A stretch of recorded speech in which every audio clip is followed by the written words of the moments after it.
법이 무너지고 대한민국이 이렇게 망했을 때는 혁명밖에는 해답이 없는 것입니다. 그래서 내가 혁명을 맞짱 뜨자. 혁명은 뭐냐? 헌법이 무너졌으니까. 그래서 사실 오늘 이 자리에 1000만 명이 모였으면 우리가 언론사를 다 전체 점령하려고 그랬어요. 국회에 국회의원 300명을 다 포섭해서 깜빵에 집어넣으려고 사실 내가 각오하고 나왔어요. 근데 1000만 명이 안 모여가지고, 그래서 이게 또 10월 9일 날로 연기됐다고. 또 1000만 명 모이자 그럴 때 모였으면 오늘로 끝나는 건데 말이야. 국회의원 저 300명 저 가짜로 국회의원 된 놈들은요 반드시 깜빵에 집어넣어야 되는 거예요. 왜? 북한이 정치, 경제, 사회, 군사, 외교, 특별히 언론을 북한이 완전히 먹어버렸어요. 이런 상태에서 우리가 대항할 수 있는 것은 국민혁명밖에 없습니다. 자, 헌법학자 제1호님 물어보겠습니다. 혁명하는 것이 이게 위헌이에요, 합헌이에요? 모든 국민들에게 헌법이 부여한 정당한 권한이자 권리입니다. 그 우리나라 헌법 전문이 어떻게 돼 있어요? 헌법 전문에 보면요, 저 나와 있죠, 목사님? 뭐라고요? 그 넷째 줄에 불의에 항거한 4.19 민주이념을 계승하고.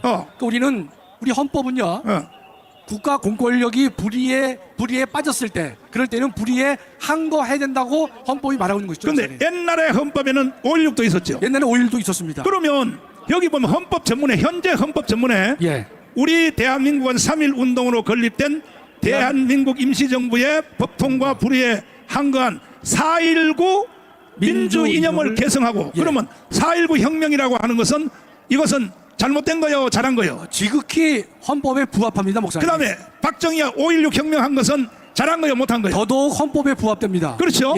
그러니까 우리는 헌법이 무너진 상태에, 지금 물어보겠습니다. 헌법학자 제1호인데 지금 대한민국의 헌법이 살아있어요, 무너졌어요? 헌법은 형식적으로만 존재하고 있고 본질적 내용이 제대로 시행되지 못하는 헌법 질서가 근본적으로 무너진 상태라고 봐야 될 것입니다. 가장 심각한 것은 뭐냐? 국정원이 지금 간첩을 잡아요, 못 잡아? 국정원도 간첩을 잡지 못하고 문재인 때는 기무사까지 폐지를 시켰지 않습니까? 하다 보니까 대한민국을 지킬 수 있는 근본 조직이 무너져 내린 상태에서 야당은 일극체제로 이재명만 대통령을 만들려고 하는, 거기에 몰입하고 있고, 동시에 이에 맞서야 되는 국민의힘은 질이멸렬한 상태가 되고 있기 때문에 더 이상 우리는 대한민국을 지킬 세력이 존재하지 않는다라고 봐도 과언이 아닌 것입니다. 이럴 때 할 수 있는 유일한 것은 국민저항권밖에 없죠. 그렇습니다. 국민저항권을 바꿔서 말하면 이건 혁명으로 맞짱 뜨자. 그렇습니다. 우리 주먹 다 지시고, 자, 옆에 좌우에 혁명으로 맞짱 뜨자. 혁명으로 맞짱 뜨자. 이 방법에는 없다고요. 사실 오늘 우리가 혁명으로 끝내려고 그랬는데 언론사가 뭐고 필요 없어요. 다 점령해버리고 국회의원 300명 다 체포해버리고, 그 다음에 정치, 경제, 사회, 군사, 외교, 문화, 그 다음에 언론 중에서도 간첩 정도의 수준의 높은 놈들은 10,000명은 바로 깜빵에다 쳐넣어야 되는 것입니다. 이것이 바로 혁명입니다. 혁명. 동의하십니까? 오늘 1000만 명이 모였으면 내가 이걸 결행하려고 아침에 내가 나왔는데, 나는 죽어도 좋아요. 혁명하다 실패해서 난 총살당해도 괜찮아. 내가 나이가 99살이요 99살. 괜찮다 이거야 나는. 그러나 대한민국은 북한에 넘겨줄 수 없다 이거요. 그러므로 10월 9일까지 반드시 우리가 1000만 명을 조직해서 국민혁명으로 나라를 바로 세우자는 것입니다. 아멘. 자, 자유발언 해주세요. 자유발언. 존경하는 애국 시민 여러분, 오늘은 대한민국의 뜻깊은 날입니다. 대한민국을 혁명하기 위해 1천만이 광화문에 모였기 때문입니다. 1천만 숫자는 미래적 현실의 눈으로 계산했습니다. 5년 전 오늘 2019년에는 광화문에서 조국을 끌어내리는 국민대회를 개최하였습니다. 당시 조국을 끌어내리지 못했다면 오늘의 윤석열은 없었을 것입니다. 문재인을 5년 만에 강제로 끌어내린 것은 오로지 광화문 애국 동지들의 눈물과 기도와 희생 덕분이었습니다. 존경하는 애국 시민 여러분, 우리가 이 자리에 모인 이유를 분명히 하고자 합니다. 첫째, 윤석열 대통령을 지키기 위해 우리는 이 자리에 모인 것입니다. 박근혜 대통령을 주도한 촛불 세력들은 윤석열 정권의 퇴진을 위해 벌써 108회나 퇴진 운동을 해왔습니다. 저들은 대통령 탄핵을 일개 공무원의 징계 정도로 가볍게 다루고 있습니다. 윤석열 정부가 힘든 싸움을 벌이고 있는 지금 윤석열을 지켜야 할 국민의힘은 질이멸렬입니다. 갈 바를 알지 못한 채 헤매고 있고, 하나로 힘을 모아도 부족한 판에 정부와 당의 갈등은 최고조에 달하고 있습니다. 둘째, 윤석열 대통령을 책망하기 위해 이 자리에 모인 것입니다. 대한민국의 정체성을 부정한 문재인과 이재명을 하루속히 처벌해야 할 것인데 윤석열 대통령은 그 일의 속도가 느리고 머뭇거리고 있기도 합니다.